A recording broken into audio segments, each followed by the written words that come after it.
Scroll చేయొద్దు. మీకోసం చిన్న ప్రార్థన చేయాలని ఆశపడుతున్నాను. ఈ చిన్ని ప్రార్థనలో ఏకీభవించండి. మహోన్నతుడా, గొప్ప దేవ, ఆశ్చర్యకరుడా, నీ ఘనమైన నామమునకు వందనాలు. ఏమిచ్చినా కూడా ప్రభువా, నీ రుణం మేము తీర్చుకోలేం.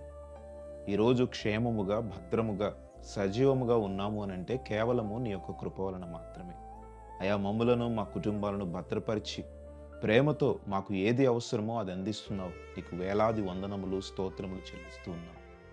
ప్రభువా, మరి ఎవరైతే ఈ ప్రార్థనలో ఏకీభవించారో అయా, వారి విశ్వాసముతో నీ పాదముల చెంత వారి భారాలను విడిచిపెడుతున్నారు.